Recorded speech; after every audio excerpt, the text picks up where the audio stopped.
Hello everyone, welcome back to my YouTube channel and I'm discussing about the Bollywood songs that depicts your mental health. So the next song is मैं फिर भी तुमको चाहूँगा from the movie Half Girlfriend. उसमें एक song है मैं फिर भी तुमको चाहूँगा. मीन्स क्या है? Obsession of the love. वहाँ पे क्या है? लव ऑब्सेशन है.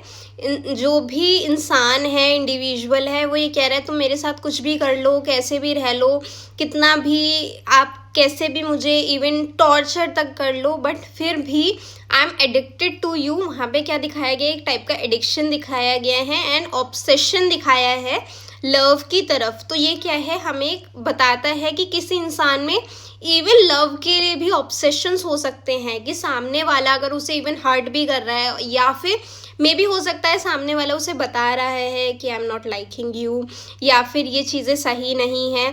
बट एक होता है और इतना सिंपल नहीं. अगर हम इसे, ये तो एक सिर्फ सॉन्ग है, बट अगर रियलिटी में हम देखें तो हम इतना सिंपली नहीं कह सकते कि भाई उसको लव ऑब्सेशंस है.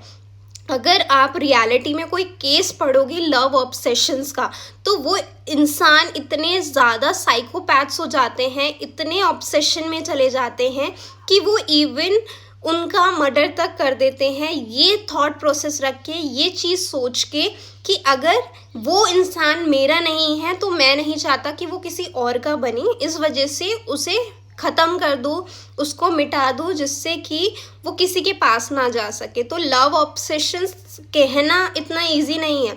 ओसीडी एक बीमारी है, that is obsessive compulsive disorder, जिसमें इंसान को थॉट्स आते हैं, ऑब्सेशंस आते हैं, बट वो क्या करता है? उन ऑब्सेशंस को शांत करने के लिए कंपल्सिव एक्ट करने लगता है.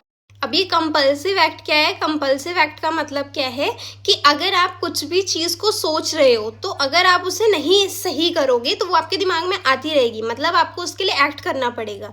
जैसे अगर हम सिंपल भाषा में घर का एग्जाम्पल दें तो हमने गैस बंद करी है या नहीं, जब तक हम उस गैस को दोबारा चेक नहीं करेंगे कि हमने बंद करी है या नहीं, हमारे दिमाग में यही रहेगा कि क्या हमने वो गैस बंद करी है या नहीं. इवन लॉक्स के साथ होता है, हमने लॉक किया है या नहीं. तो इस सॉन्ग में क्या दिखाया गया है? Love obsession and emotional dependence, कि मैं आप पे इमोशनली बहुत ज़्यादा डिपेंडेंट हूँ. सो अगर आपको कोई इंसान ऐसा लगता है आपके आसपास या फिर आप खुद से ऐसा फील कर रहे हैं, सो प्लीज़ किसी से बात कीजिए. इतने ऑब्सेशंस, जो साइकेट्रिक इलनेस होती है या फिर जब हम मेंटल हेल्थ पे बात करते हैं तो बात करने में बहुत इजी दिखता है, बट अगर हम इसकी कॉम्प्लिकेशंस किसी रियल लाइफ पर्सन में देखते हैं तब हमें पता चलता है कि ये सिर्फ बात करने में इतना इजी है. बट अगर